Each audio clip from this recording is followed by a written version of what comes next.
आपको पहले बताया था कि जैसे आप लोग का पेपर खत्म हो जाएगा मैं आपको बताऊंगा कौन सा मैथ्स लेना चाहिए, बेसिक या स्टैंडर्ड। गाइस सबसे पहले देखो, अगर आप ये कंप्लीट वीडियो देख लो आपको सारी कंफ्यूजन दूर हो जाएगी, जरूरत नहीं पड़ेगी।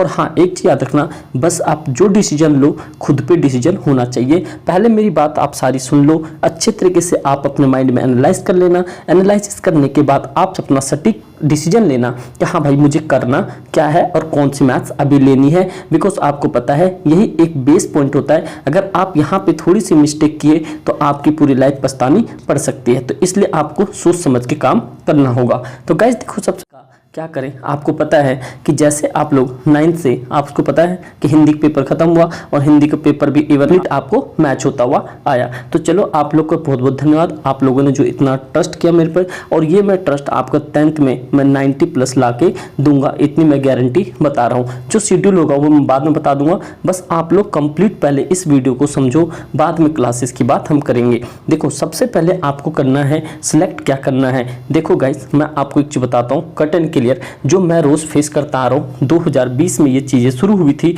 वहीं से मेरे को पता है ऑफलाइन में सारे बच्चे किसने क्या लिया और क्यों लिया। बहुत सारे बच्चों ने मेरे से सजेशन भी ली, मैंने उनको सटीक सजेशन दी, जो कि अभी तक पास आउट होके जा चुके हैं, वो भी हमेशा कहते हैं नहीं भाई आपने सही चीजें बताई। तो आप लोग के लिए मैं आपको ऑथेंटिक चीजें ही बताऊंगा जैसे मैं ऑफलाइन में बताता हूँ। देखो स्टैंडर्ड मैथ्स होता है और बेसिक मैथ्स होता है, इन दोनों में सिमिलैरिटीज क्या होती है, मतलब आपके पास में इसमें दोनों समान क्या होता है, एक समान क्या होता है। सबसे पहले देखो सिलेबस भी इनका सेम होता है, नंबर ऑफ क्वेश्चंस भी सेम होता है, पैटर्न भी सेम होता है। और मैं आपको जो 2022 और 23 वाला जो सैंपल पेपर आया कल, वीडियो भी आपने देखा होगा कि उसमें क्या क्या चीज़ है, मैं वो क्वेश्चन पेपर भी अभी आपको यहाँ पे सैंपल पेपर जो मतलब क्वेश्चन पेपर का पैटर्न है वो मैं डिस्कस कर दूंगा। देखो गाइस सबसे पहले ये पता होना चाहिए कि जो आपका स्टैंडर्ड मैथ्स है और यहाँ पे बेसिक मैथ्स है। बेसिक मैथ्स आपको पता है कि जिस बच्चे को मैथ्स में इंटरेस्ट नहीं होता है वो बच्चा ले सकता है यहाँ पे। और एक चीज वो जिसको जो बेसिक मैथ्स लेगा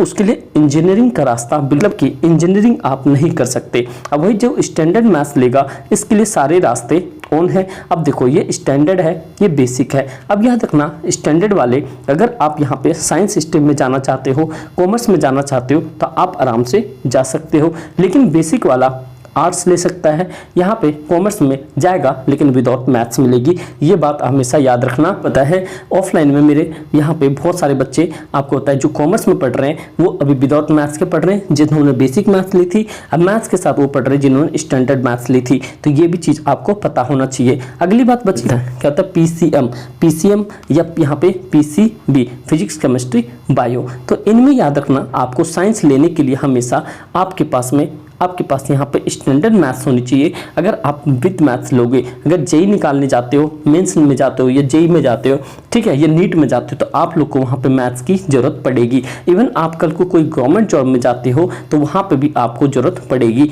ठीक है। तो ध्यान रखना इन सब चीज़ों को। आपको पता चल गया यहाँ पे तो होता क्या है, आपको पता है कि देखो अगर आप मान लो कि मैथ्स में कमजोर हो, यहाँ पे डिससिमिलैरिटी होती है। देखो लो लेवल होता है बेसिक मैथ्स का, हाई लेवल होता है स्टैंडर्ड वालों का। अब इतना ही आपको पता है कि अगर आपने बेसिक मैथ्स ली तो आगे आप जो बड़ी बड़ी क्लासेस होती है वहां पे आप परस्यू नहीं कर पाओगे, ये बात पता चल गई आपको। लेकिन वही चीज है यहाँ पे, अगर एक चीज ध्यान रखना, अगर सपोज करो आपने मैथ्स ली, ठीक है, अगर मान लो ये स्टैंडर्ड मैथ्स है, ये बेसिक मैथ्स है, मान लो जो बच्चा नहीं कर पा रहा है तो उसके लिए क्या होगा, ये बेसिक मैथ्स लेना ही ठीक होगा। अगर मान लो किसी का इंटरेस्ट मतलब स्टैंडर्ड मैथमेटिक्स में ज़्यादा है वो स्टैंडर्ड मैथ्स लेगा। बस इसमें एक ही फर्क होता है स्टैंडर्ड और बेसिक में। अगर आप बेसिक लोगे तो आप इंजीनियरिंग रह नहीं कर सकते और साइंस स्ट्रीम में आप नहीं जा सकते जिसमें मैथ्स होगी, ठीक है। और याद रखना स्टैंडर्ड वाले आप साइंस में भी जा सकते हो और कॉमर्स में भी जा सकते हो। और एक चीज़ यहाँ पे जो बेसिक मैथ्स लेगा, अगर वो मान लो कॉमर्स लेना चाहता है तो उसके लिए हमेशा क्या होगी, यहाँ पे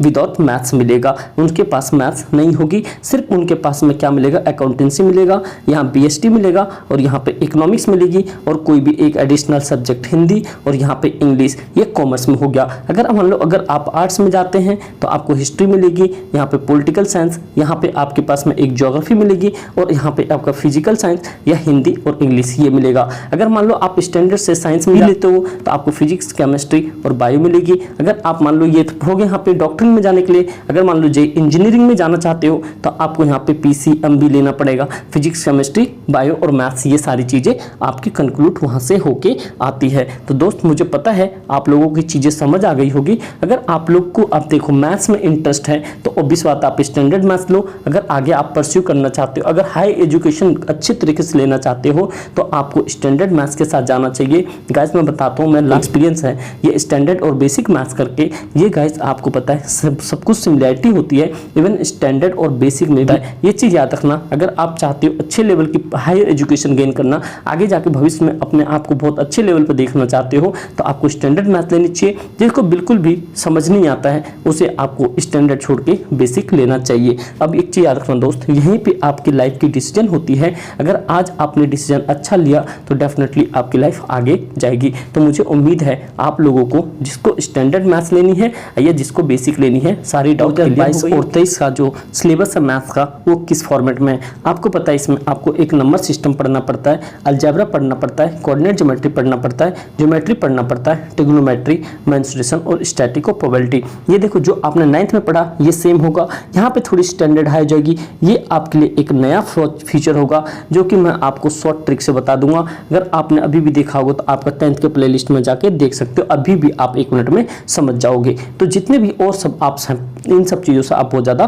फैमिलियर हो। देखो आपको एक चीज़ बता देता हूँ, अब इनके वेटेज दिखाता हूँ आपको होता क्या है। देखो एक्चुअल में जो चीज़ें हैं यहाँ पे बन के आ रही है। देखो सबसे पहले आपको ये पता होना चाहिए जो स्टैंडर्ड का सैंपल पेपर है ये स्टैंडर्ड का कैसे डिजाइन बना है आपको पता होना चाहिए। देखो स्टैंडर्ड में जो रिमेमोरिंग अंडरस्टैंडिंग वाली आएगी आपको यहाँ पे 43 मार्क्स का देगा, मतलब फॉर्मूला बेस्ड आपका 19 नंबर का आएगा। और देखो जो एनालिटिक होगी, जो आपको सोचना पड़ेगा, बहुत ज़्यादा माइंड लगेगा, वो 18 नंबर का क्वेश्चन होगा। टोटल आपका 80 नंबर का पेपर होने वाला है और ये 3 घंटे को होगा। अब 20 नंबर स्कूल के हाथ में होगी जो कि आपको 5-5 नंबर करके धुली पेंसिल लैब इन सब चीज़ों में आपको दिया जाएगा। अगर वही बेसिक की बात करें देखो वहाँ पे 43% था, यहाँ पे 60%, बस इतना ही फर्क होता है। इन 17 या 20 नंबर का फर्क होता है जहाँ पे कि आपके पास में ये सब चीज़ें आती हैं ऑलमोस्ट, और सब कुछ डिफरेंट ही होता है। बस यहाँ पे एनालिटिक ज़्यादा जोर नहीं दिया जाता और सब कुछ सेम ही होता है। तो आप लोग को समझ आ गया होगा कि बेसिक और आपको स्टैंडर्ड में क्या फ़र्क है। तो दोस्त देखो ध्यान रखो, आप लोग को अच्छे से सिलेक्शन लेनी है, आपको अपना समझ बूझ के जो भी काम करना है समझ के काम करना है, आपको आगे क्या करना है आज पीछे मैंने आपको बता ही दिया। तो गाइस उम्मीद करता हूँ आप लोग को वीडियो पसंद आई होगी। आप लोग प्लीज़ अपने ग्रुप्स में शेयर कर दो। और हाँ मैं आपको तो जिस तरह से आपने 9th में आपने को मैंने सारी चीज़ें अवेलेबल करवाई और आप लोगों ने जो ट्रस्ट दिखाया उसको मैं आपको 10th के अंदर मैं कह रहा हूँ 90+ आपको लेके दूंगा। उस क्लास को कंप्लीट अटेंड करना है और जो होमवर्क का सेशन दिया जाएगा उसे आपको कंप्लीट करना है। मैं आपको कंप्लीट गाइडेंस आपको मैं SS एकेडमी को ऑफिंग का आप उसे लेकिन जरूर ज्वाइन कर लेना, आपको मैं वहाँ पे देता रहूँगा। और हाँ गाइस याद रखना आप लोग को 6 तारीख का रिजल्ट है। रिजल्ट आप लोग लेने के बाद कंप्लीट आप 10th की तैयारी में जुड़ जाना। और मैं जैसे यहाँ पे बोर्ड वालों को जिनमें ऑफलाइन में क्लासेस होती हैं, जैसे 11th का तो अभी चल ही रहा है, 10th और 12th का खत्म होता है, मैं आपका न्यू सेशन यहाँ पे स्टार्ट कर दूंगा। अच्छे तरीके से बेहतर पढ़ाई करेंगे और आपको सीधा पता है बोर्ड देना आपको 2023 में, और वहाँ पे हमारा एजेंडा होगा मिशन 90। तो याद रखना अब हमारे बैच का जो नाम होगा ना, जो सेशन आएगा वो होगा हमारा सा मिशन 90। अगर आप लोग बता देना ये चीज़ें ठीक है ये नहीं है जो मैंने सोचा है, क्या होगा यहाँ पे मिशन 90 सारे सब्जेक्ट में। ठीक है गाइस, थैंक्स। शेयर करना और लाइक करना मत भूलना।